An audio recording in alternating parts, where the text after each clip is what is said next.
Okay. I don't have control over this channel for like locking out other people or anything. Do you want to move to a different channel, or what do you? Yeah. Okay. I've got access to lock channels in the Smoke Adders Discord. If you know which one that is. Okay, we'll cast from there then, Jimmy. Unless you have a question, Jimmy, or something.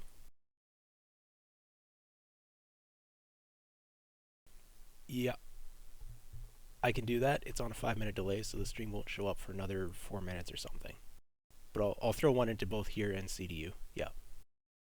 Okay, I'm going to be in the Smoke Adders Discord. If you have any questions, like you can talk to me through the in-game chat interface or find me in Smoke Adders or whatever. Oh, I'm sorry. I'll send you an invite for that too then. Okay. So Skippy, you've got access. I'm going to pop over there and then I'll drag us into a lock channel. Cool.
Okay, I got you down here now.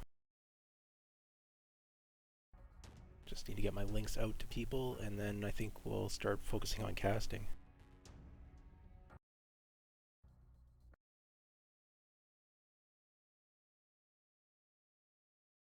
I did cast like 3 games back in August, but like total amateur hour over here, so.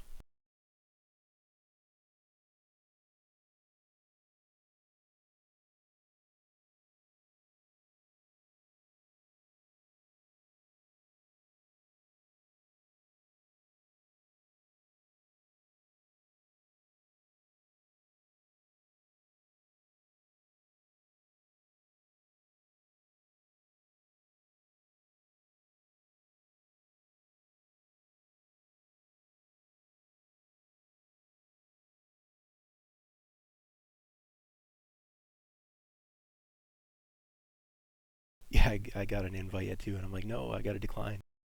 I'm doing casting.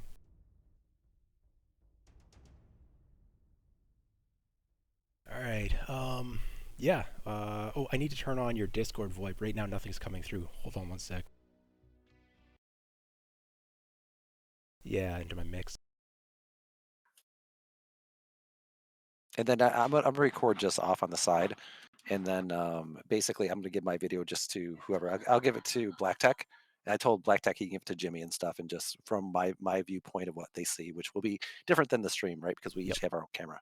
Yeah, no, that's cool. I don't care. It's good for me. I don't know. Okay, I think your volume's gonna be okay.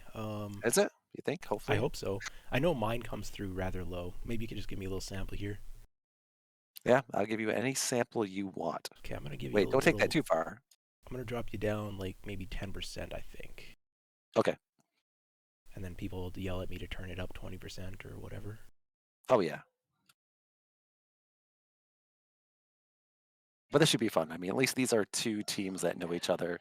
They're both very friendly with each other. There's going to be no hard feelings.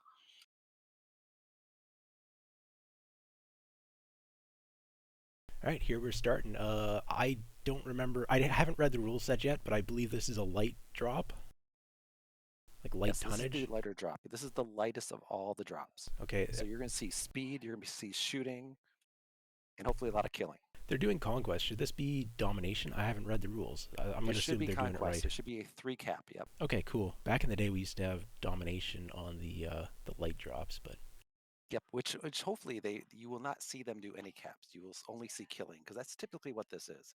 Unless someone pulls out some unique strat Maybe you'll see caps then, but usually you don't see it.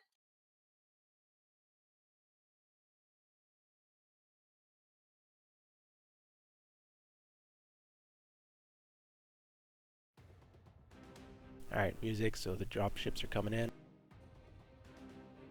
And I've got a bad push to talk button. Oh boy. Well, it's fine, we'll just get through this. Okay, so I've got over here on the blue team, critical damage unit.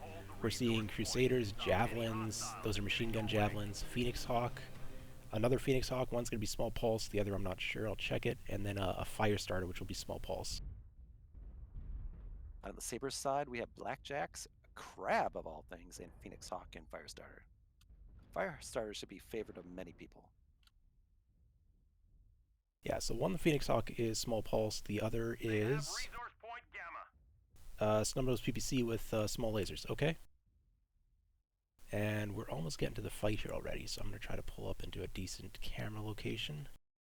Yeah, CDU looks like they're going low and Sabres are staying high. That is a little bit unusual, but because it's Conquest, I don't think high ground really gives as strong an advantage, particularly when they're not light trading. Like these mechs are brawlers. They're not. Neither team's really looking to trade here. True. Now they do have to watch it, right? Because you don't want anyone get isolated, right? Because an isolation is a clear death. CDU is looking to push up a ramp here. I mean, they had. Well, it's a bit of a choke point. We'll see how they do here. Yeah. Oh, that guy fell. Oh, there's a shutdown. The veteran's shut down his Phoenix Hawk. His legs, he's dead. Yeah, shutting down's bad. Probably ghost heated if he shut down that early. Yeah, forgot override. Plus the other thing is you don't see all the CDU guys up top, right? They pushed. Yeah, all these CDU guys up here, but some not might all have CDU fallen. guys. That's true. I think Mono fell early. He pushed up and fell. Yeah, we definitely have Black Tack dropping down in his javelin. He fell. I don't think that was intentional. Crusaders in the fight now. He's putting in work. Crab's gonna go down. Jimmy's crab. We should. This Yeah, is those machine close, guns, but once any leg is open, right, they're done. yeah, this looks close, but I think it's going in CDU's favor, even though they keep dropping down. I guess focus fire is a little bit better, and some of Swords and Sabres were on the backside of the ramp, whereas like both teams are kind of brawling, so I'm not sure if everybody was in there all at once. Yeah, I agree. I mean, looking at it and stuff, yeah, they pushed up. They lost a couple guys, but I think the focus fire CDU was good. And the Crusader. The Crusader, you cannot underestimate how much damage those machine guns can do. Yeah, it showed up late, but it definitely put the hurt in. We'll see what the damage totals look like. And Trout's going to go down in a second here. He's already legged. The Crusader's legged. I mean, it could have been a kill pickup maybe, but yeah, That's it, my friend. That's it. Decisively went CDU's way, and I'm looking forward to seeing what the damage totals were. I wasn't sure about pushing up the ramp there, but maybe Source and Sabres kind of gave easy access to the platform. I'm not really sure what happened here. Well, I think maybe half their guys were on each side. I didn't see them all on the side that CDU pushed up. They could have a couple guys on the far side, which those guys can't shoot anything because they can't see anything. Yeah, so we'll see what the damage totals look like, but I suspect that we're going to see more damage out of critical damage unit overall. Possibly a better spread. Okay, running through the damage quickly here. The Firestar's got 355, leads the team. That's Frizu, and we've got pretty even damage spread except for the Phoenix Hawk, which was the Phoenix Hawk 7S that was a focus target. It's not the one that powered down. The powered down one was the Veteran. He's putting up some low damage. Elfcat and the Blackjack, I didn't see what happened there. Also didn't quite break the 100 barrier. But yeah, it's kind of what I was expecting the results to look like. I mean, the first spec to go down both teams is always going to have a low damage total. That's just how this works when there's a light mech brawl. Oh yeah, and basically anyone who shows first, right? That's going to be typically the mech that drops. Yeah. But I mean, look at the Crusader, right? Crusader had 3 kills on CDU side, right? Yeah, those machine guns. Once things are open, it's just it's brutal. I'm surprised the Crusader was out damaged though by the Firestar. Not that the Firestar is a bad mech or anything, but the Crusader's damage output is just monstrously high. Oh, the Firestar was engaged earlier, so we had more time to do more damage. Yeah. All right, I'm gonna check the stream, see if there's technical issues. If maybe I radio cast it or something. So just give me a second here. Yep, no problem.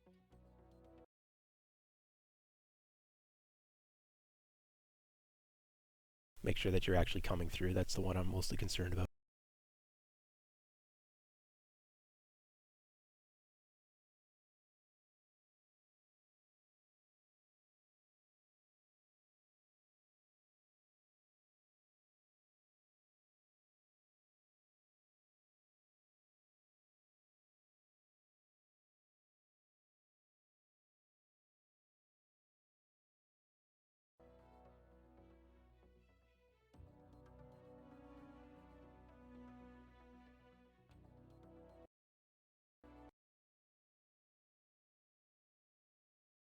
Okay, I can confirm you're coming through on the cast. I'm going to turn your volume up just a little bit, and then I think it'll be good. Okay, no problem.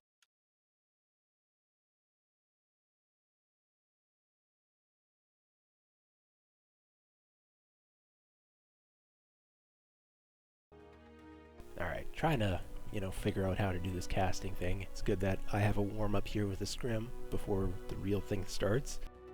Oh yeah, I mean, it always helps, right? You got to get all your settings correct, and obviously volumes and stuff, and even just kind of the whole flow of things, right? There's a lot to do behind the scenes.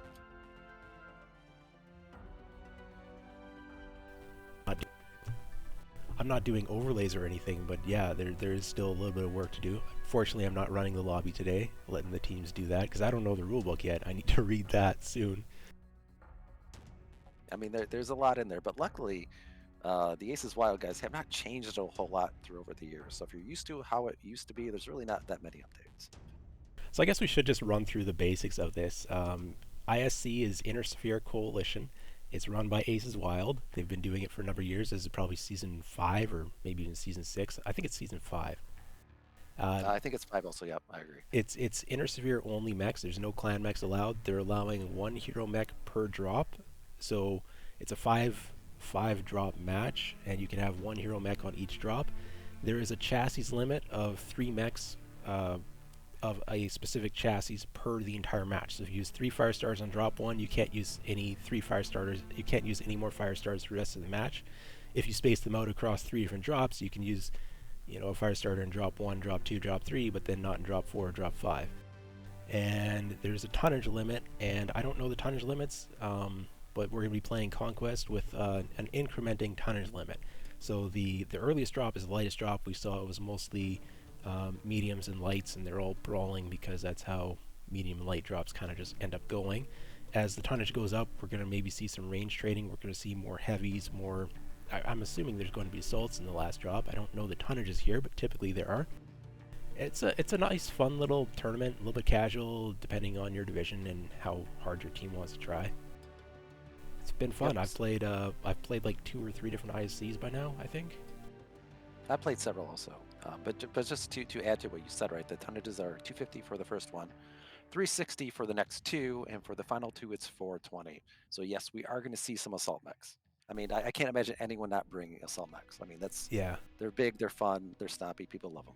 As much as some people like to complain about lights being OP, whenever there is a tonnage limit in comp, you typically see the teams maxing out the tonnage.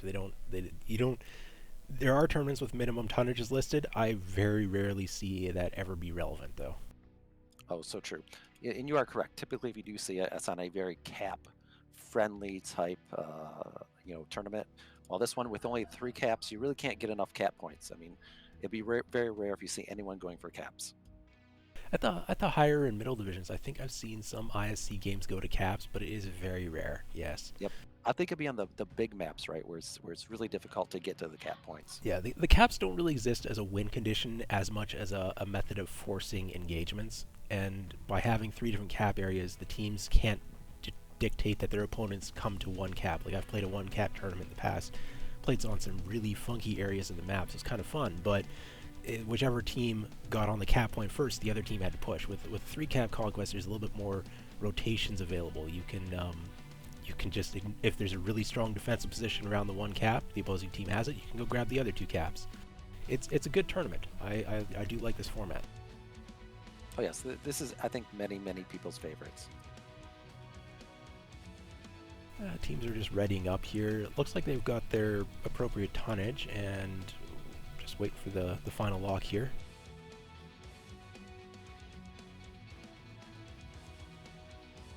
So CDU's been around for quite some time by now. I think everyone in the MWO competitive community is familiar with the team. They might not have played them. CDU particularly plays at the lower and mid-level divisions. I believe they field 2 teams, and I believe this is their stronger Bravo team, which I believe was playing, I don't remember, was it Div E last year?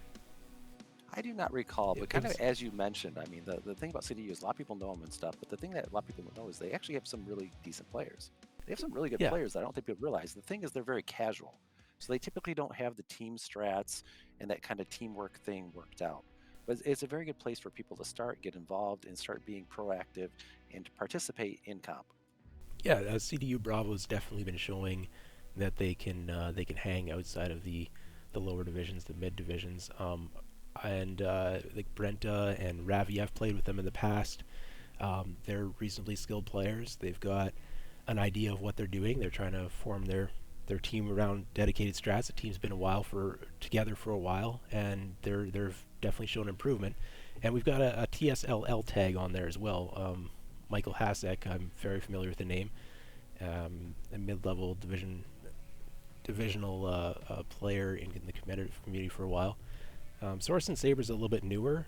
I did play with Source and Sabers this past summer though, so I'm very familiar with the guys on that team. GI Jimmy's trying to form up, create a core group of players and develop some skills there. Yep, I remember playing against them a couple times and stuff, and I mean, they are a good fight. I mean, they're a good group of people. They do work well together. Yeah, they're developing. Um, they're having roster turnover, so they're having to continually try and bring in new players and continue recruiting and developing. So that is a struggle for teams to get established. Once you get that core group going, then you can kind of just keep things rolling a bit better.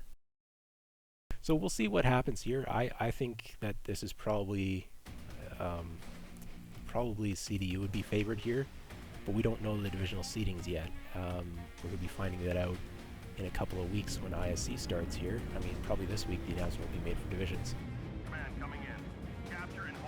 Okay, I'm on critical damage unit side again. We've got triple grasshoppers. There are 3 different variants. A Yagermech Double D, that's probably going to be AC2. A Thunderbolt 9S, I'm guessing PPCs, and then a Flea as their only cat mech. Yeah, and then Soren's side, we have Crusaders, we have Fire Starters, and what is that? I'm not familiar with what Jimmy's in. Oh, that's crap. I can't remember the name. What's the assault mech? Now this is horrible. The They've got Agent chargers. Assault. The Charger. That's what it is. Oh, Thank I you. know what they're doing. They're doing the red laser strat. Oh, Jimmy's been talking about it. We'll see how it works here. oh, Jimmy. That sounds like Jimmy. So I'm going to quickly run through these loadouts over on CDU's side. We've got triple ERPPC on the 9S. That is going to be hot for receiving. We've got 5 ear large on the Grasshopper 5P. The other Grasshopper set further back has only 2 ear large, so that is a questionable positioning. Another 5 ear large Grasshopper, and then 5 Ultra 2 Yagermech. The 5 Ultra 2 Yagermech is going to be very important on the receive here, as the Grasshoppers are going to get heat capped fairly fast. They are pulling a rotation here, CDU is. They know what's coming, and they are rotating away from it very intelligently. But Yeah, that Jaeger mech will come huge, right? That is definitely a anti-push mech. It does get yeah, hot though. Don't underestimate the heat of an ISUX2. yeah, this is going to be. I fear for CDU. It's all going to be about closing. They've got the positioning, but I think that their builds are going to struggle with this. Once those pure red laser mechs get in there, I don't know. We'll Yeah, see if they get a couple legs. CDU is responding very well to this. They definitely know what they're doing. they have to get to the open ground. They have to generate space. They are sacrificing the Auger mech though. He's got to turn and run, like right now. Yep. Now the one thing is, I think he is turning and running, but I mean, people don't want to push DACA, right? DACA racks, anything like that. People do not naturally want to push it. It's Yeah, against what they want to do. So CD he can buy himself some time at least. CDU is almost in position, but while they're crossing here, Swords and Sabers can use that opportunity to get across the low ground. Maybe not. I think CDU is appropriately responded here. So far, Swords and Sabers have not taken any serious damage, but this is, positioning-wise, I think they're going to have to change up what they're doing. Yeah, I think what's going to happen here is Sabers have to push across that open ground there, and CDU seems to kind of be setting up there to receive it. I'm not sure Sabers are willing to do it. I would not push this open right now. The CDU is set up, and if critical damage unit can focus their damage, pick off a leg or two, the push will fail. So I think what Swords and Sabers needs to realize right now is that they need to back off, grab a couple of caps, and find another push route. Oh yeah, and they need to do that before they take chip damage here. Like they can't trade. They shouldn't be peeking here. Oh yeah, totally true. Because I don't know if you noticed where the Jaeger mech went. The Jaeger mech pushed back as far as he can along the edge of the map there. He has a bunch of open fire. Here they go. And that They're mech pushing. has so much DPS. I'm gonna grab a charger here, see if its leg stays on. 86%. No critical damage yet. But they're pushing right into that firing line, and I really don't know if they had many other choices. So they're making it across. Currently, the lights are all over the Jaeger mech from CDU. Okay, Sabers we got lights are all over the Jaeger that is the correct choice here to dive him. He doesn't have any support. He's down. Nicely done. Well, with the Jaeger mech going down like that and nobody getting legged on the crossing, I think Swords and Sabers are going to pull it off. Yeah, probably. Yeah, Grasshopper shut down and dead. And they're in a city now. They don't really have covering lines on each other. Their Grasshoppers are all kind of isolated from each other. Yep, the Grasshoppers need a bit of range, and they don't got that. That Thunderbolt is going to be way too hot to participate here. Another mech going down. Grasshopper's legged. He's dead. So one of the fire starters went down, but that's might be the only casualty here. Swords and Sabers have a lot of armor, and the Thunderbolt's going to be heat capped, so they can just rotate out. Yeah, looking at it, CDU wanted a bit of range, and Sabers closed that too fast. Yeah, I thought that CDU would have the opportunity to take one or two legs off on that crossing, but it didn't happen. And it could have been very well to those the fire starters diving in there. I didn't have a good spectating view on that. Right now, what we're waiting for is the Flea. He's trying to get a cap win. There's a lot of time, and there is one alive fire starter. I don't know if the fire starter is wounded or not. I should check that.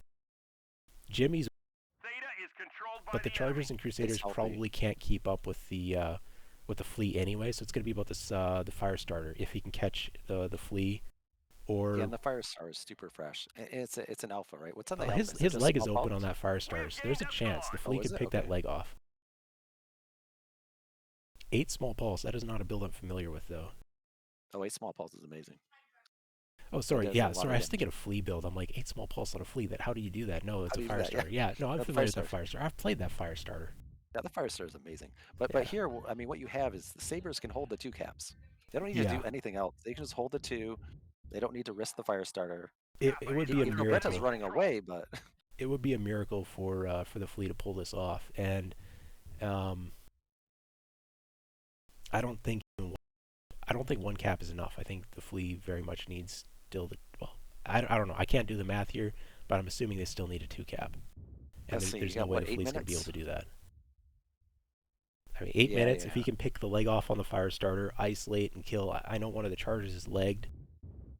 Maybe, but it's going to be a challenge. Yeah, it's going to probably in 4 minutes here basically be even. It's going to be a long match, a long non-fighting match. The veteran's not looking the right way. The Flea has a chance here to jump him. The Crusader's not close enough. Hasn't been spotted yet. If he picks that leg off. Oh, Brent. Brent is, look at him. He got one volley, and veteran still doesn't know where it's coming from. He doesn't know where it's at. Oh, the second one didn't take it off. I thought the second would get it for sure. Oh, there he got him. He got him. But the Crusader's here, and that Crusader's fresh. Yeah, the Crusader's going to toast the Flea. I'm assuming, is that, just straight small laser? Yep. Oh, there he goes. He's lagged. He's lagged. It's over. Or Brent. I didn't even get the fire starter. I mean, it's a good try. He snuck in there, but yeah, I think CDU's their movement was good, but they needed to somehow do more damage. And the Sabers pushed across. Yeah, focusing a fire to get at least one leg in that push was absolutely critical. And then I'm also a little bit concerned that their builds were a little bit too hot. I do like the range drop deck pick, but I think they need to go back to the drawing board and make sure they have at least one more DPS mech in there beyond the Yager mech. Yeah, I think a lot of teams though will be struggling with how much range versus how much mid range versus how much short range on this, because there's Yeah, so many avenues to push and get close it's to the it's a little enemy. bit of a rock paper scissors game, and just because you ended up losing the mech lab doesn't mean you picked wrong. But I'm just going to run through the damage. Veteran's got 455 on that Firestar. That is a very good score. One of the chargers here out of Hank Reardon has 355. Damage spread a little bit low across the rest of them, but I think they were shooting a lot of legs, and there might have been a lot of heat damage coming off those grasshoppers. Master Pig's got a 395 out of his Grasshopper 5P with a 5-year large. The Yargermech's only got 160. He got jumped by the Firestars pretty early. Otherwise, I think he'd have more. But the damage spread's pretty even across CDU. It's just, I think they were just too heat capped, and when you're shooting legs with the small lasers, mechs go down fast. Yeah, so true. If that Jaeger mech had more of an opportunity to shoot bigger mechs, it would have done way more damage.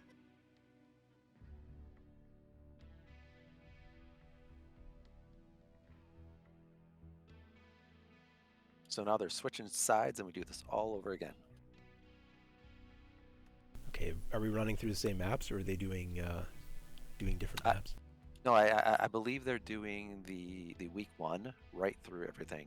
Okay. So it will be, obviously we went through Vitric. There'll be 2 Frozens and then 2 Rivers. Okay. Great. I believe that's what they're doing. I was not informed. I'm just here, but I think that's what they're doing. Same here. I'm totally unprepared. I'm not. I'm just amateur hour. You know. Well, I had to pull up the keyboard controls for the camera. Oh I used to know them quite well, but I haven't done this in a while, so. Yeah, fortunately, I've still got that mostly memorized at least.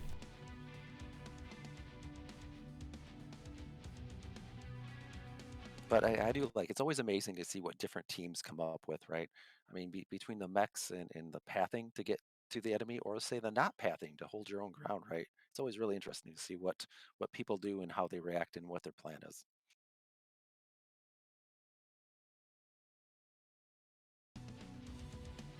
So right now we're what, 1-1. CDU took the first, Sabres took the second, which that's one thing I have to look up. Is this a mech-based or a win-based tournament? I believe it's just pure wins, 1 point per win, and margin of victories, nothing like that matters. So, yeah, it's just about the wins. Okay. I do like the ones that have points for kills and stuff like that, so you can kind of see better a close game versus a not close game. But the simplicity of ISC just having a pure win-loss is also kind of nice. True. I mean, the fact that it's all IS, right? You don't have the clan up front, damage and stuff. It's a much more, I don't want to say level, but it's a much more even slate playing field going into it, because everybody has the same strong points and same weak points, and them all being IS, right? It's all the same tech based.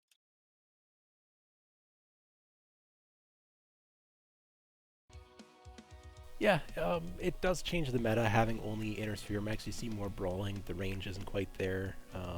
The mechs are more survivable, so you can close distance as well. And it's kind of interesting to play the different tournaments to see what the limitations are, how they change the meta.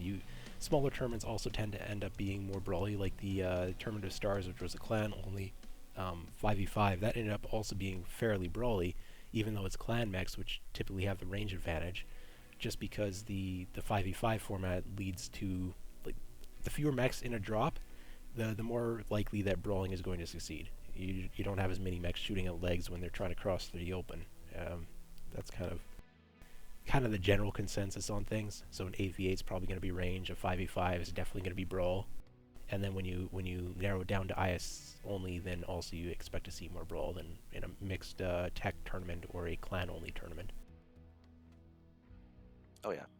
And here though, there is some, say, map strat stuff that you benefit for, right? Capping you get benefit for, but it only being 3 caps, a lot of teams are going to choose not to cap. If we go back to Tournament of the Stars, right, that was purely kill based.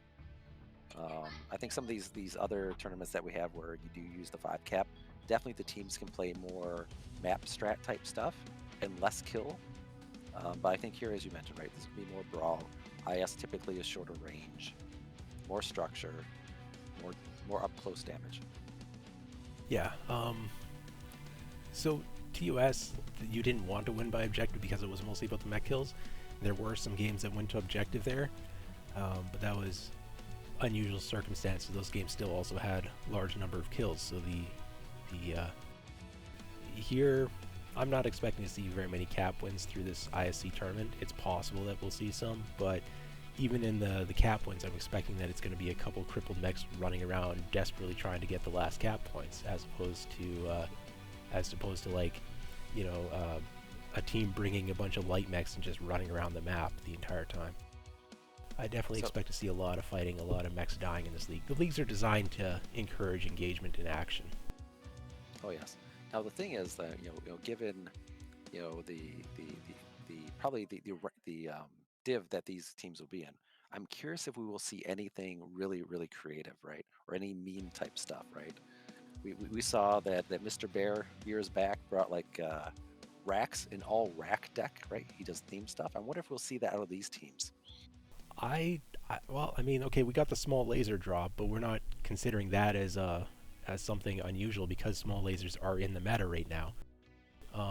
I don't expect that Swords and Sabers or CDU's Bravo team are going to be doing themed drops in that style, but they could surprise me and pull out like an LRM deck or something. So true. I think this might be the map to do it on, though, right?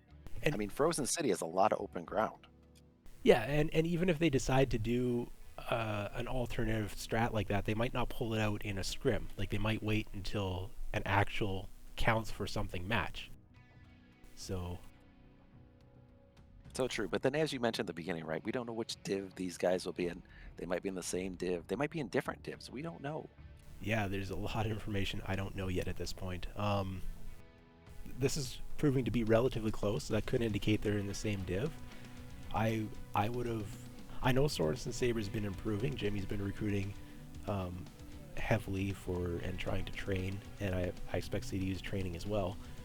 But I would have guessed that CDU would have been up one or maybe even two divs over the Sabers. And looking at the results tonight, this looks a lot closer, and I think they might end up in the same division, which could give us some very good fights based on what we've seen here so far. Oh, so true. Now the thing is, like as we have all heard, right? Looking at the comp Discord, right?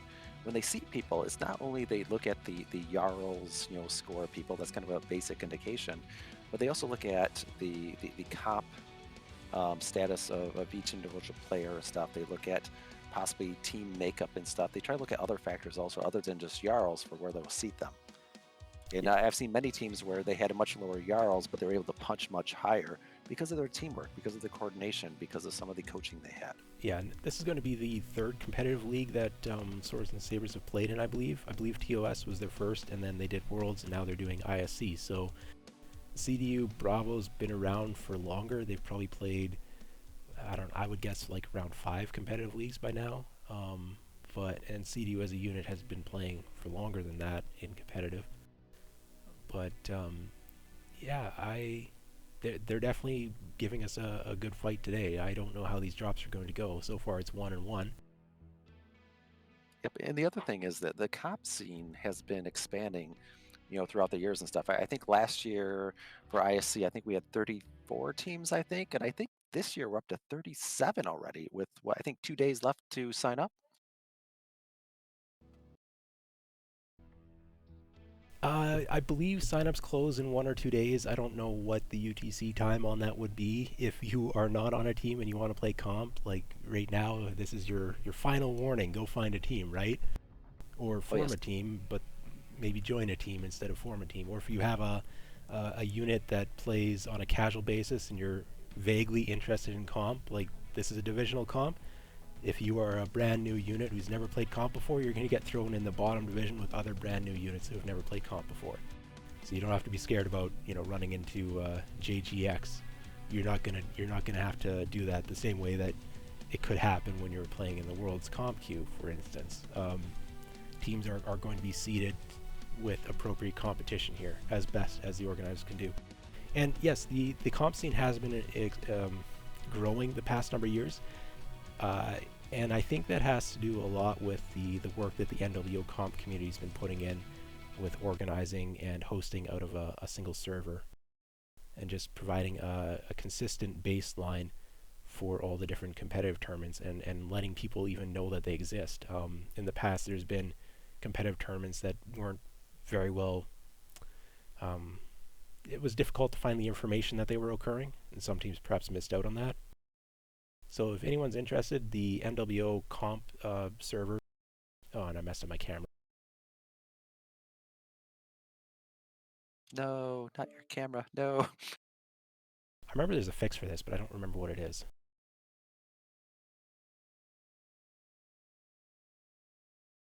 Are you stuck in something? It's moving. The camera's moving. I remember there's a fix for this bug, but I can't recall it. Yeah, my bad. You have to radio cast. I hope not. I know there's a fix for this. I can't remember what it is. It's a sticky key thing. Oh no, not sticky keys. So from the Saber side, we have Chargers, a Commando. Oh, we have a double D on the Saber side this time. Just how CDU had one on their side, Sabres has one this side. And then on the critical damage unit, we got Orions, Warhammers, which are all beautiful, beautiful mechs. And then the Firestarters. So we got very similar drop decks, other than I see on the critical damage unit. I got We a got some quick Orions question over there. Do you know if I can drop the match and reconnect? You will not be able to be re-invited until someone re-invites you. Okay, so I can't do that. All right, I'm sorry, guys. Just let it work out. This it's is all you for casting. I've got the What? mini map up, and that's it. Can you see what's happening on the mini map? I am way off the edge of the map. Oh no, that's horrible. I've got mini map and damages. Oh, okay. So I can at least see them, right? I can see what they're doing. I can see what they brought. I can see how close they are together. So right now, Sabres has taken Theta and Epsilon. Critical damage unit has 0 caps, but it does appear that CDU is trying to push into them in some way. CDU is pushing right into them. CDU apparently is the aggressor. So basically, everyone's fighting along the famous Fox line on this map right now. Scraggles is leading the charge in his Crusader. Not Crusader, sorry. His Charger. And the Orions are pushing up. So it's very, very obvious that CDU wants to brawl. They want to get close and push into them. Okay, I'm back, apparently. But welcome back. We missed you. We've got a light fight over on Theta between a Commando and a Flea. Firestarter is moving to support, so the Commando's backing off. There's some heavy damage here on one of the Chargers. He'll probably go down shortly, but it looks like he still has both the legs. Yep, Scraggles is weak and Noble's weak on the CDU side, but they're still both up. Sabres has lost 1 person so far. But as you can see, critical damage unit wants to push into them. They want to be the aggressor. Black Tech is in the back. Black Tech is behind the Sabres right now, getting back shots. Self-destruct on the Sabres side is not helping them. There's critically damaged units here on critical damage unit, but they're not going down. The CT's open on that Charger, just needs to get one little pop off of there. Jimmy's gone down, and yeah, this is going the way of CDU.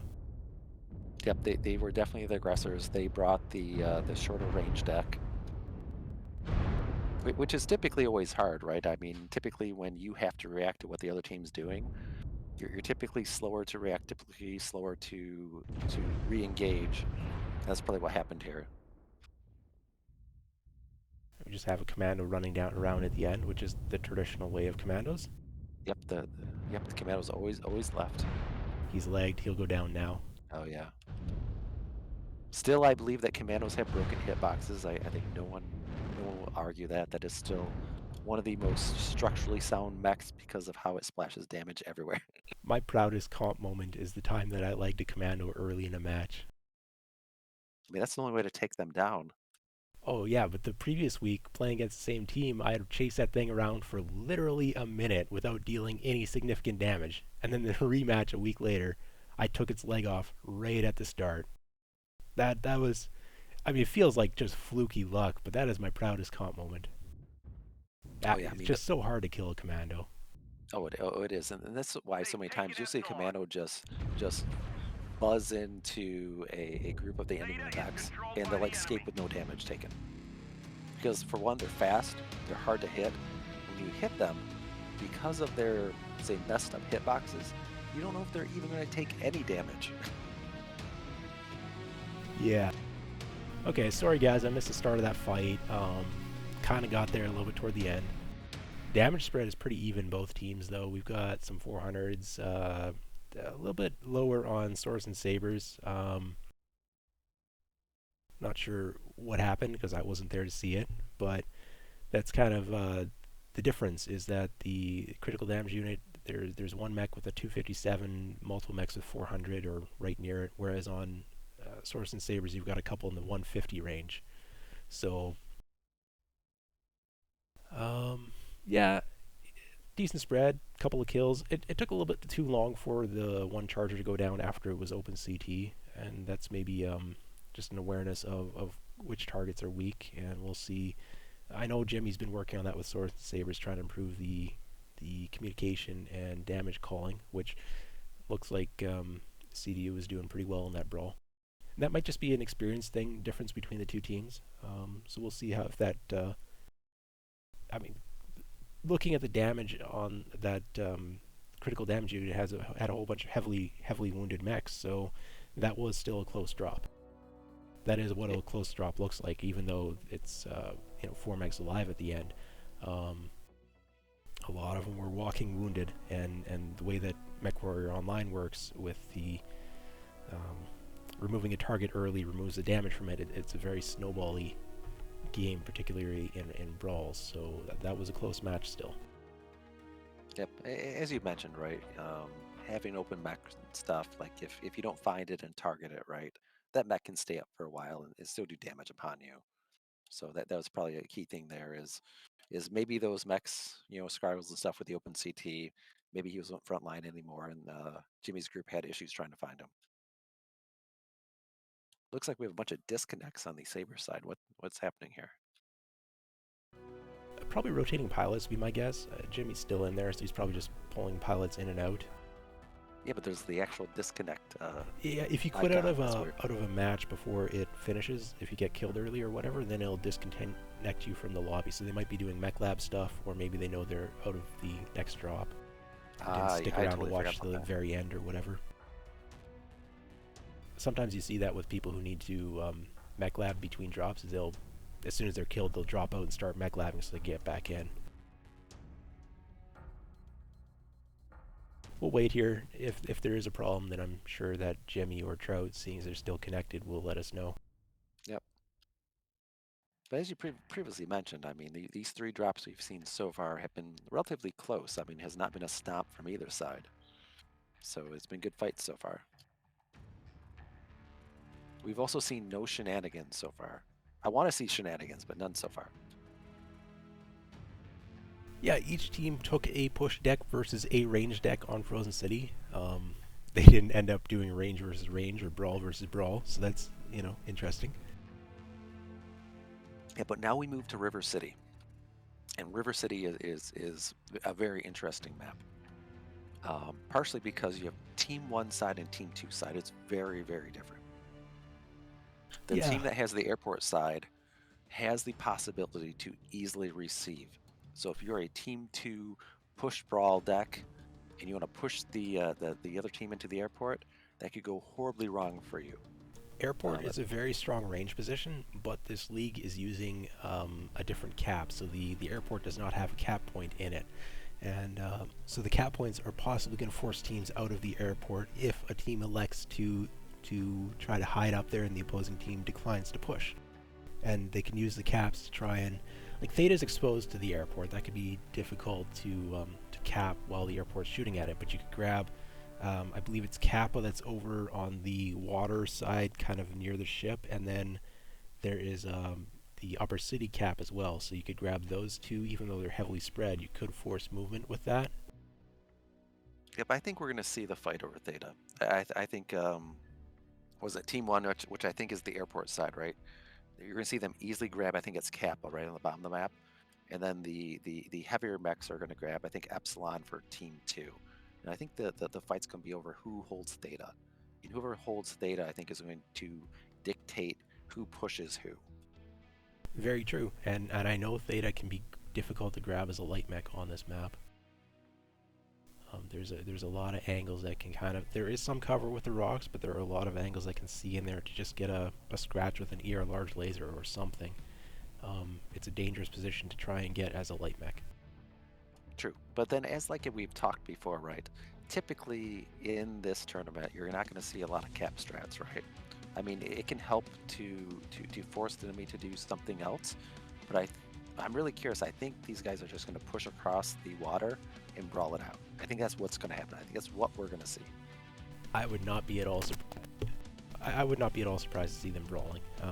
That I know they've both shown that they're willing to try and play range, but I think they will default to more of a mid to brawly engagement even with these higher tonnages.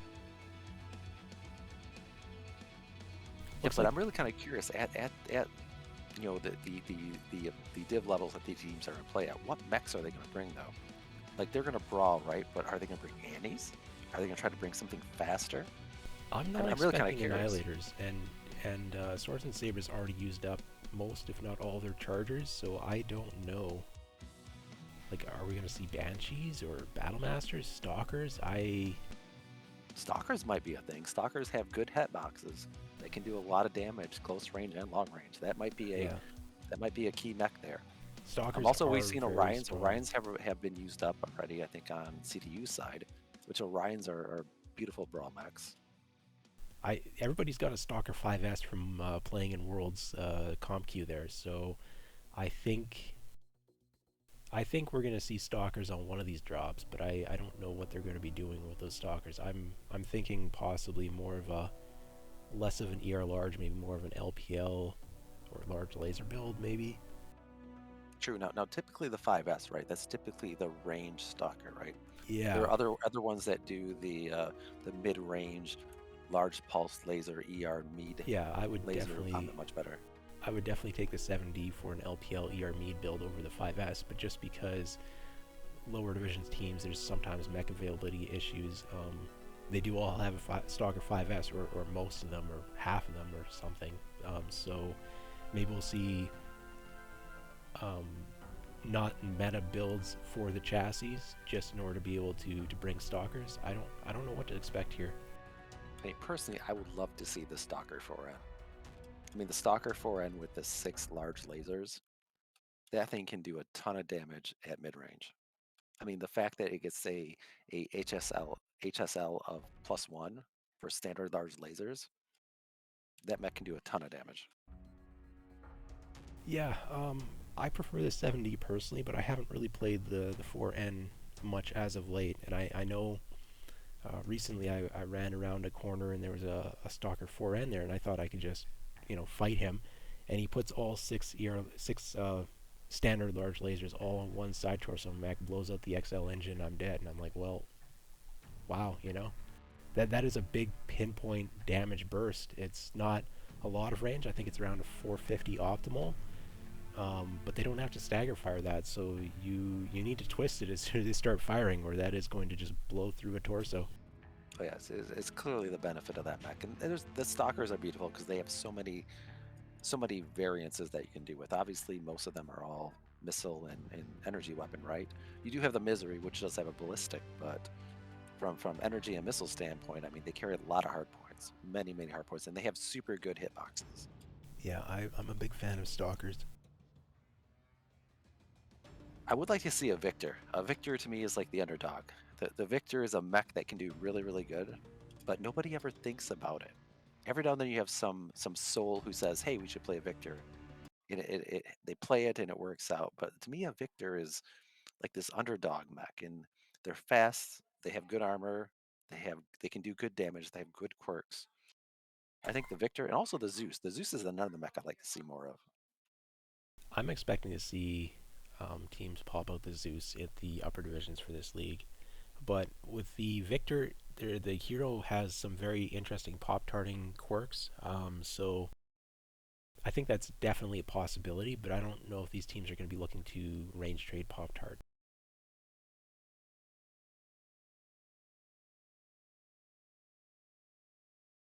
Okay, just waiting for the teams to load in. I'm going to go up to the airport to watch one team arrive there. I'm just flying all over the map trying to find out where I'm at. All right. Yeah, it looks like somebody's still connecting, so it could be a little bit.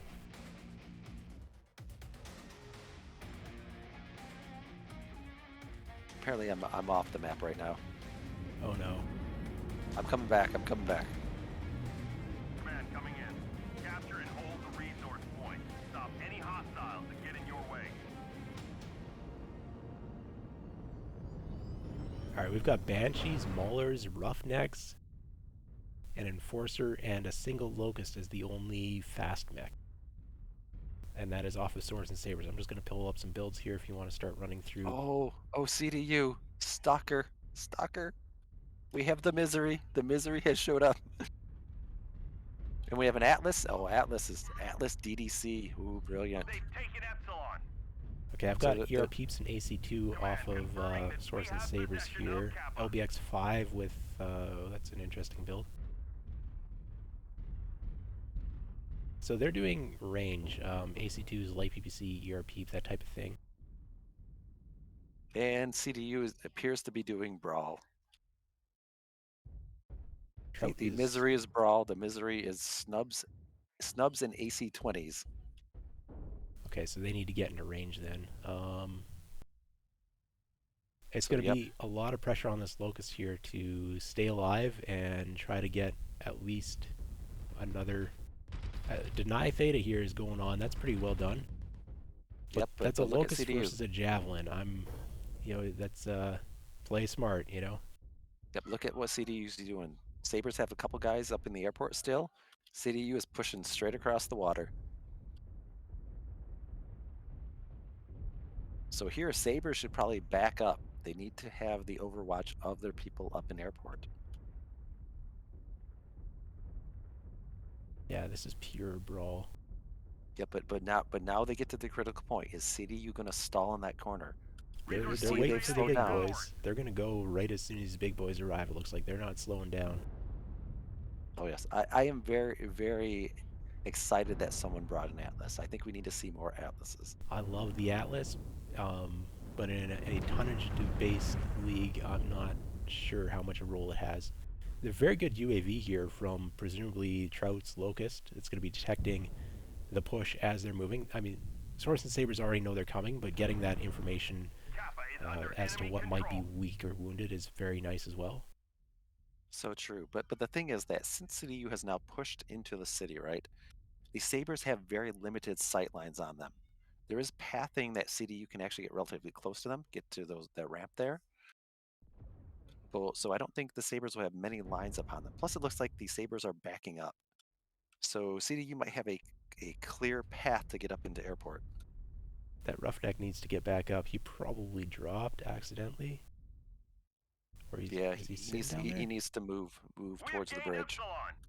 So he's stalled out. You don't want to rotate to the water. What you want to do on this drop is rotate back toward the dropship to receive, to use the runway as your open terrain. But they are switching over to High City. That can also work. I don't think you really want to go Park. I think you want to go High City. We'll see. Swords and Sabers is figuring out. They're moving, they're rotating, and Critical Damage Unit is just arriving the airport and confirming that it's empty, other than the Roughneck, which is getting a move on. And he is escaping unseen, it looks like.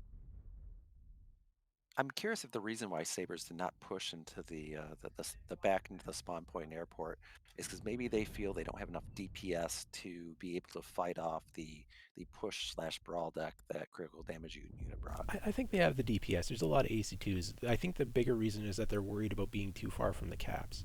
Because right now they're in the park here covering Theta cap. So they're preventing themselves from getting pushed into a situation where they don't have control over at least one cap with their main body. Whereas if you back up on the airport, because Gamma Cap does not exist in terms of allowed legal gameplay, They would have no cap control if they backed up in the airport. But I think they would like to get out of the park and into the high city if I was them. I mean, forcing a team to fight from the water is not a great position to fight, but that is a very short closing distance. It's just... True, it would be in CDU's best interest to just push the park. Yeah, even just like leaving 3 mechs in the park as a speed bump and putting 2 in the upper city, something like that, I think would be better than everybody staying in the park. But so far, CDU, they're not taking critical damage in these trades, but they're... Yeah, both teams are really healthy. They're declining. I mean, you got Noble. Noble's down to 78%. He has nothing open though, but he has stripped a bunch of armor. Yeah, that light fight, it's hard to tell with focus damage versus percentage damage, but it looks like the Locust is doing slightly better, and Swords and Sabers has been able to keep the 2 cap for a fair bit of the time. Javelin's diving for that cap. He's trying to stay hidden. He's doing a good enough job. I can't click on him to see his damage. It's very interesting that CDU has left the airport back into the city. Oh, the leg is open on the Javelin, and he's getting engaged on by the Enforcer. But Locust is down. Oh, the Locust, he ate a back shot or something? Down. I'm not sure what happened, but he's down. Could have been some of those PPCs. I wasn't looking at that time, but there is some high pinpoint damage on some of those brawlers. Locust, both legs, Javelin, both legs are open. Yep, I think maybe what CDU is trying to do is they're trying to move in a position where they can use that bridge and those rocks there to push into the park and get them. I don't think maybe they wanted to push through the open. I don't think it's going to go to caps, but if critical damage unit needs to win with at least 2 or maybe 3 mechs alive in this scenario. I think CDU is going to push into them and kill them. Yeah, they found the Cat angle. is weak. Elf Cat is weak. They have cover. They're comfortable pushing across where they are. Yes, Sabers has some good DPS. They got their mechs still in the park, but you see percentages dropping, mechs dropping. Yeah, I think CDU is going to get this. Critical damage was very patient, and they found the angle. Yeah, I still think they could have pushed across the water, but I mean, I think the path they took, maybe they felt better because it had more cover. Yeah, the bridge rocks, provides the some bridge. cover. The catapult's got excellent cover in the rocks. Swords and Sabers is trying to rotate their damaged mechs back and their healthier mechs forward, but it's a little bit late. So this is just going to be a cleanup here at this point. Very heavily wounded mechs on critical damage unit, but they do have enough health, I think, remaining on across their team. Yeah, Sabers are relatively weak. I mean, you look, you got Frizu with a 95% in catapult, right? The Javelin, even though armor has been stripped, it's still healthy. And you still have... Catapult might be out of ammo. He's or DC. He's just standing there. Oh, he's probably out of ammo then. That's totally true. That would be early in the match to be out of ammo, so I'm not sure what's going on here. Maybe, I'm guessing disconnect. Yeah, maybe disconnect. But it turns out they didn't need him, so... Because he should be moving, right? Even if you have no ammo, you should be moving, and he's just sitting there. Maybe it's a ploy to confuse them. Maybe that's what it is, but no. But still, you have Bad Bird in the Atlas. I mean, the Atlas, even at 66%, has a ton of armor. And Stalker's 29%, Victor 24%. Like, they're the Walking Dead. That Javelin's legs have been open for a year now, but they're all still alive. Look at Necro down to 20%. That's amazing. Yeah, Atlas is an open side torso. Victor, not much left of it, but he does have a gun. Ravi in the Stalker, he is at 29%, but the only thing he's missing is a leg. The Victor has one leg. It only has armor. It's been halved. It only has armor, a little bit of armor on its CT and its head. Everything else is open or gone. Yeah. So it has an LBX-10 left. That's all it has. It's a bit of the Walking Dead here, but the catapult, I'm guessing that's a disconnect. He's still not moving. So it's a pretty decisive victory considering the catapult wasn't in the fight for the majority of the fight. Even though like 2 or 3 of these mechs are effectively dead, there's still, even if you discount those, it's still a decent margin of victory, even if it's not something you would consider a 6-0. So it was interesting there. I think Swords and Sabers, you need to kind of spread, put a couple in the higher city, keep a couple in the park, but overall, pretty well played. Now we look at the damage numbers, and now we see much larger damage numbers than we've seen before, right? Oh, You got there's a lot of armor. Ravi and that misery did almost 800 damage. So if you don't have a misery, buy a misery. Yeah, so the catapult's disconnected. He's got 247, so he'd probably still have a lot of ammo left if he was still able to fight. Damage total, fairly decent across swords and sabers. A couple builds that I consider maybe a little bit questionable. They can maybe work on that. Locust went down, but he's not really there for damage. I think the Trout was doing a very good job of denying caps up to the point where he just suddenly died out of nowhere. True, and that locust, right? I don't think anyone expects the locust to do damage, right? They're there for scouting, for info, and for caps. I mean, they've got some decent machine gun quirks. They can do some damage, but Yeah, and that's the 1V, yeah. right? The 1V has the cooldown quirk for energy, right? Yes, I think so. I think there's also machine gun quirks, and I did see machine guns on it. So I think they've got like a 50% rate of fire, and you can put 2 machine guns on there. So it acts like as if you had 4 or something. Which is good, really good. So, I mean, so far, I think within these 4 matches, it's been very entertaining. We have one left. The teams will switch sides, and we'll see what they bring. Yeah, both teams are executing more complex strategies than just run in there and die, and it's making for an entertaining match.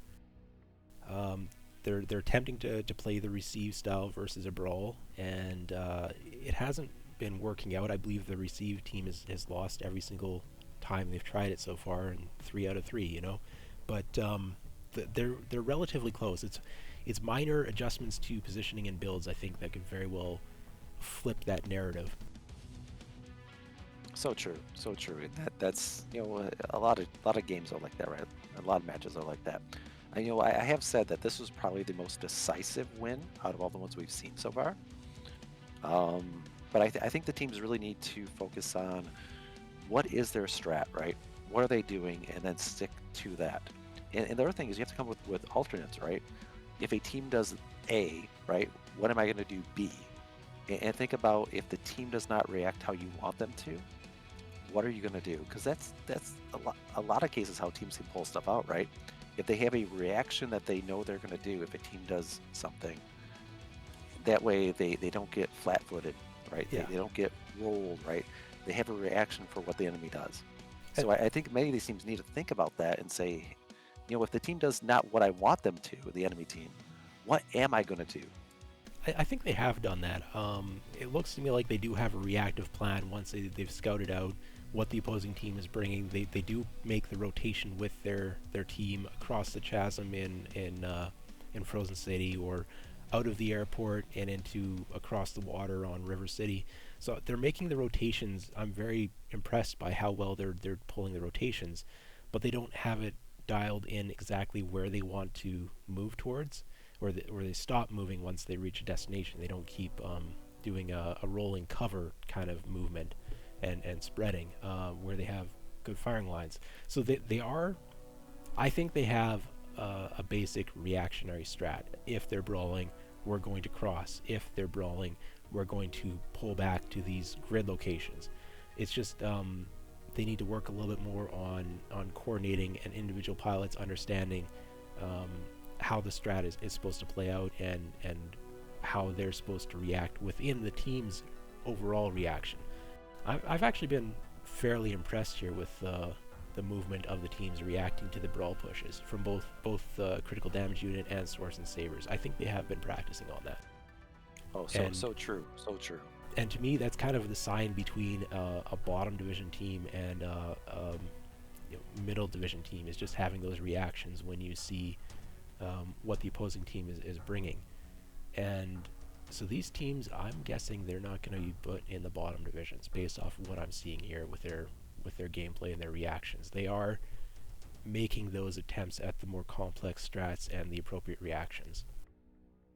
Very, very true. I mean, I would hope that both teams here, I mean, since, as you mentioned, right, they're reacting to the enemies, you do see a plan by each team, right, that they would probably be put into a slightly higher div than what maybe they have been put in the past, because both the teams now have been around for a little bit. They have had some experiences now. I do believe this is both their first scrims for this tournament. So you do see some movement from them, some reactions, some planning, and both teams have very good players, right? As individual players, it's just them working together, and you see that Yeah. teamwork coming from them. I know that So Swords and Sabers had a scrim earlier against 2D20, and I wouldn't be surprised if CDU's had a scrim as well. But this is early preseason, and they're definitely still working their way and trying to train the team, train the new players, and all of that. So what do you think we're going to see this time out? I mean, we saw CDU wanna hug Sabers, right? They wanted to show them love. What do you think we'll see out of this one since they switched sides? Well, both teams have been alternating range versus brawl in the past couple of drops, and because of the chassis limitation, like Swords and Sabers burned up two of their maulers, one of their maulers and two of their banshees on the last drop. So they don't have those mechs available to them to do a ranged trade strat, and they've also switched sides. They no longer have the airport side. So maybe they will go with a brawl on this drop, or maybe they'll bring two maulers and one banshee, just reverse it, because they do still have the three assaults with range build options available. So I don't really know what they're going to be doing. And on CDU side, they have so many mechs available because the last drop they had like one charger, one stalker, one atlas, so they could just run that back. They definitely have not capped out on their mech limits. I think they're out of chargers though, because on Frozen Yeah. they ran a charger, maybe two, I can't remember. But obviously atlases, right? Yep. Going atlases, and has anyone really brought annihilators? No, we have not seen a single annihilator yet. How can we not see an annihilator? What is a inner sphere, tournament without annihilators? The annihilator's good at receiving or trading, and it's pretty decent in a close range brawl on specific maps. I would not bring it to do a push deck on River City, but putting an annihilator in the airport, that is a classic move for ISC. So maybe that is something that CDU is going to crack out here now. Oh, so true. But the other thing is this: given these teams, right? Will we see Night Stars? Night Stars are the 10p Night Star, right? Given that thing can do so much damage, or say the Marauder 2, right? The Alpha, because you can bring a hero mech, right? Do you think teams are going to bring some high DPS mechs like that? I'm not smelling Night Stars out of CDU, maybe. I don't think Swords and Sabers. And for the Marauder 2C, I don't see either team bringing that. Or the Marauder 2, not the 2C, not the Clan one, the IS Marauder 2, the 100 tonner. I don't see either team bringing that. I wouldn't be shocked to see racks out of CDU. Maybe Swords and Sabers will bring racks as well. And CDU, I could see annihilators, but I don't think I see Night Stars in their future. I would love to see Rax. I think that would be so entertaining. Because I mean, I can't remember when it was, a year or two ago, when Mr. Bear and his team brought like nothing but meme decks. It was brilliant. It was so fun to watch. I mean, mass racks can be very disruptive for the team that is getting hit with it. So Well, it's a most push deck disruptive. of racks on this drop with 400 tons, like Night Stars with racks, or I don't know. I wouldn't want to run it on Victors. Bushwhackers a little bit like tonnage for this drop, but Night Stars with racks, that could be a real thing. I mean, Night Stars, Champion runs Rax very well. So, but the thing is, it's not only very disrupting, right? It's not easy to look at a rack, right? They do a lot of damage, but Oh it's yeah. spread, right? It's spread. But you get 2 or 3 mechs focusing a single target, the spread doesn't matter at that point because there is no armor. There's Yep. nothing left. No, I mean 3 mechs looking at 1 mech with the racks running, that mech is dead. Oh yeah, in the buff that happened to Rack 5s over the past year, right, where the velocity is faster, that made Rack 5s so much better than they used to be. So here we are dropping. Gotta find my correct buttons. This is drop 5. It's currently what CDU has 3, Swords and Sabers have 1, I believe. I believe you are correct. I've not been writing it down, but I feel you have the correct answer. Yeah, I know that Swordson's won the push on Frozen, then they lost the next push on Frozen, they lost once on River City. So I think the light drop, yeah, the light drop definitely went in CDU's favor as well. So it's 3-1 in this match. So we'll see if Swords and Sabers can pull it back and secure a win here, or if it's going to go all CDU's way in a 4-1 victory. Okay, they're using different spawns. They're not spawning the airport. We've got Bushwhacker and Crusader. This is out of critical damage unit. Yeah, that is so. Why were they not picking? They're not picking airport for some reason, right? They're doing something strange. They're Something light. we're not predicting. Their tonnage looks light here. They don't have a light mech. Okay, that's where the tonnage came in. They've got UAC 10s on the Bushwhackers, not racks. Snubnose PPC, small laser. This is definitely a push deck. I've got more Snubnose, SRMs, LBX 10s, light PPC, SRMs, Snubnose PPC. Yeah, definitely push. Brawl, a lot of SRMs, but some Look at mid-range their gadgets. assaults. They have 2 light assault mechs. Everything else is mediums and heavies. So they are definitely fast. Yeah. What do we have on Swords and Sabers? On Soren's side, looks like they got a lot of mid-range brawl stuff. A lot of mid-range. I mean, I'm glad to see the Cyclops Slipnir. I love that mech. It is wonderful to see one join the battlefield. We've got LPLs on a Bushwhacker. I didn't really know that you could do that. We've got racks on the Shadowhawk, though.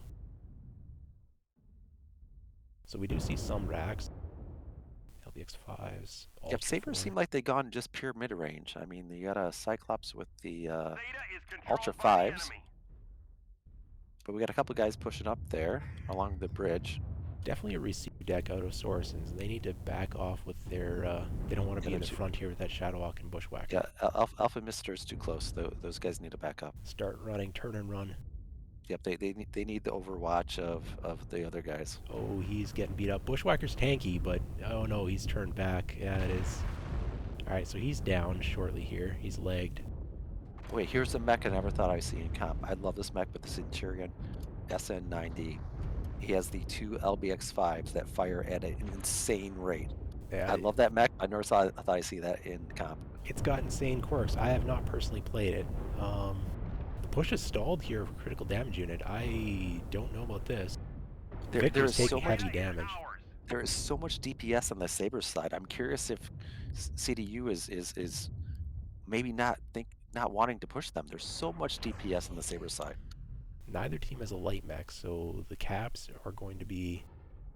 It'll take a long time, but maybe they can just hold out, force the movement off of Swords and Sabers. If CDU's Victor is pretty much pinned, if he tries to get out of there, he should be dead.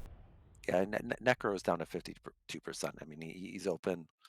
He has to be careful. He took a back shot, but he's still moving. Well, Alpha's gone. Alpha's gone. So the tide has turned. Sabres is down 1 mech. They lost their Bushwhacker. Yeah. It's a Bushwhacker for most of a Victor, but the Victor still has legs, so... Yeah, and the Victor's still up, right? The Victor can still do damage. That Bushwhacker, no.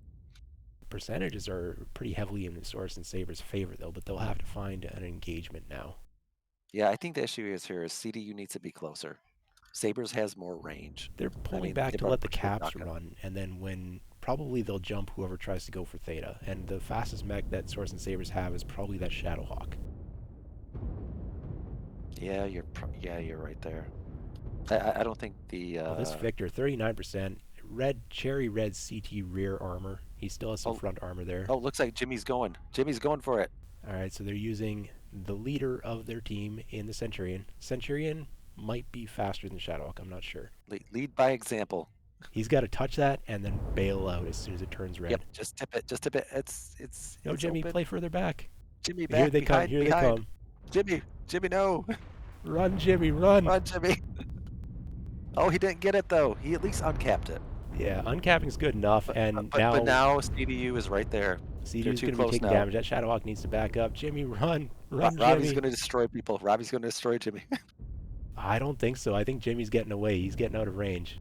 Oh, there. Yep. Robbie's pulling back now. They've got the Bushwhacker back on Theta, though. I don't think CDU can pull back a second time, though. I think they have to finish it here. They have to. They're up too far. They're too close. Marauders and in the Sabres are right there. They can taste them. They can taste the Sabres. Those high city mechs need to stay high city. I don't know if the Marauders got the angles on the shots here. Jimmy's taking a beating. He's still got his legs, though. But he needs to pull back. Let the Banshee and the Cyclops provide some armor for him. Yeah, Jimmy's left torso's open. He just has some general armor stripping here and there, but his left torso's open. But of course, that's the side that doesn't have any weapons, right? It's his Yeah, right he side might that has even be weapons. a standard engine. I'm guessing light because he's moving relatively fast. I know I throw XLs in that, but hey, that's not everyone's cup of tea. I'll defer to you. I don't actually play that mech. Okay, It is a Noble's beautiful going mech in game. the open in the Bushwhacker. That he's way ahead of his team. He's gonna be the focus target here. Yeah, CDU's pushing in. This Too is many gonna of get really Sorensen's hard are for turning though. Sabres. They might show their backs here to the Crusaders. Yep, I think CDU's too close. I mean, you look at the percentages, CDU's hurt more, but they are so close. I think they might have a chance to turn. Jimmy's missing an arm. He doesn't have any guns left in that Centurion. This is close. This is way closer than just the numbers indicate because of the build difference. We've got back shots going to that Cyclops though. He's halved through the rear. Or no, he is not. He still has his weapons. His legs are going. Yeah, Hank Reardon goes down. I mean, the Banshee and the Shadow Hawk from somebody Soren's throw a is up top. strike into that park. I just want to see what happens. Yeah, I think Sorensen's has it. The remaining CDU mechs are pinned. The thing is, you have that Banshee that's still fresh. Moto Cheese one-touch CT. He's down. Crusader's missing arms. Yeah, he doesn't have any weapons left. Struggles. Oh, this can be so close.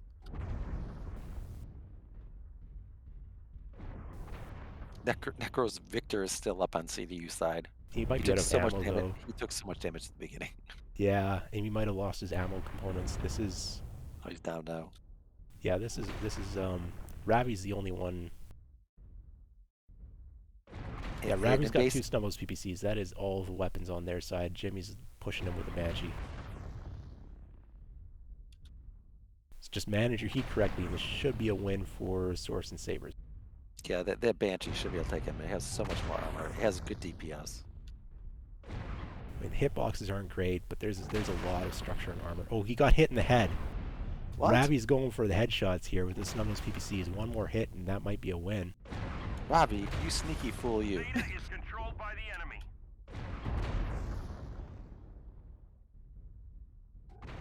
Jimmy's pulling a caps with his crippled mech that doesn't have any weapons left.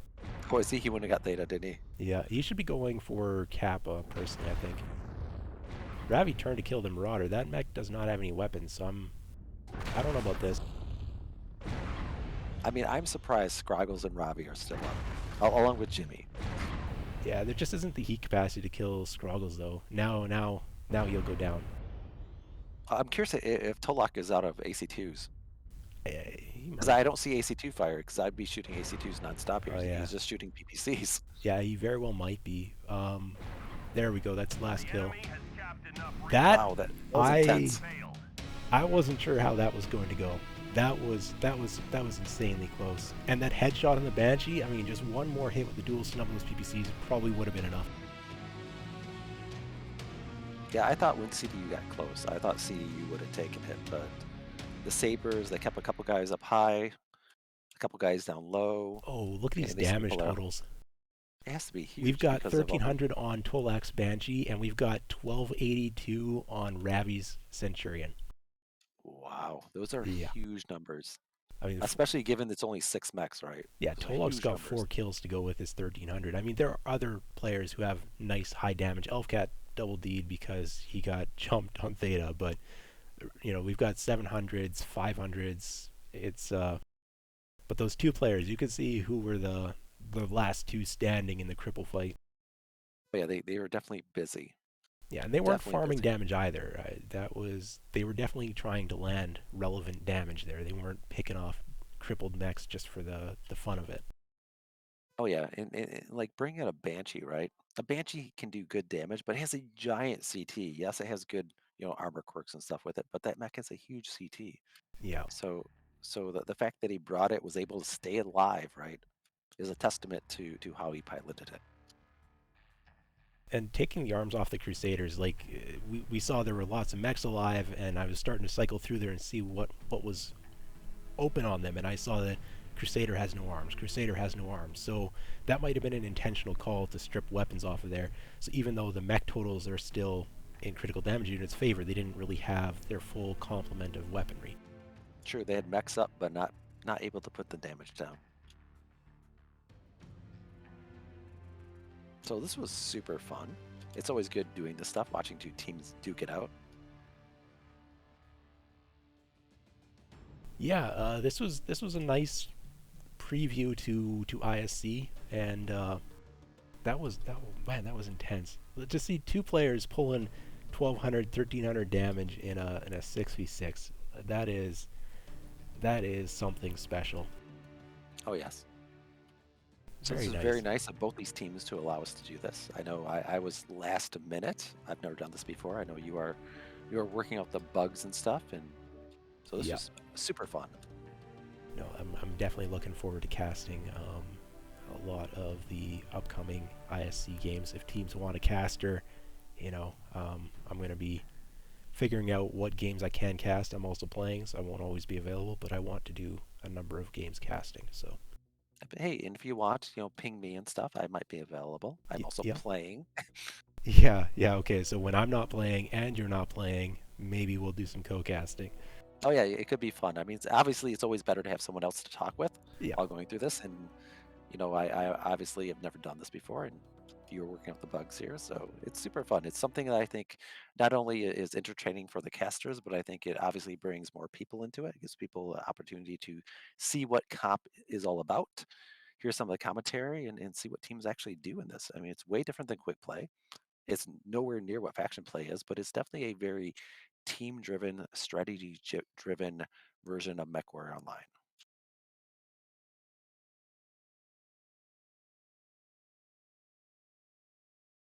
So CDU has left the lobby, and here we are. Yeah, I'm gonna be ending the stream here. Just thanks for the teams for letting us cast. Thanks for joining me on the co-cast, Skippynibbles, and thanks for everyone who was watching. We had some great games. I think the stream went fairly well beyond a few technical glitches. We'll work on that. And yeah, they're not running it back. They're just doing it through once, which makes sense. Seems pretty fair. And ISC starts 2 weekends from now, I think. I think a week and a half-ish. I think Monday or the 16th, I think, is the last day for sign-up, and I think then I think the first one week is for 1 week seeding, afterwards. and then Yeah. matches start the next week. So probably 2 weekends until teams are doing their games. Typically, teams are going to be playing on the weekends, I expect, but maybe I'll have some weekday casts in between. I don't know. Yeah, I know some teams I know in the past, right? Thursdays, Fridays, they try to get it done before the weekend. But as you mentioned, many teams will do it Saturday and Sunday. Yeah, so anyone who wants to watch, probably 2 weeks, we'll have some more of this going on, I'm thinking. And there should probably be many casters. I mean, there's many people who have casted before and stuff. Many games to watch. Yep. Okay, I'm gonna cut the stream here, and just let the 5 minutes run out on that delay, and yeah, that's it for me. All right, thank you much for letting me join you.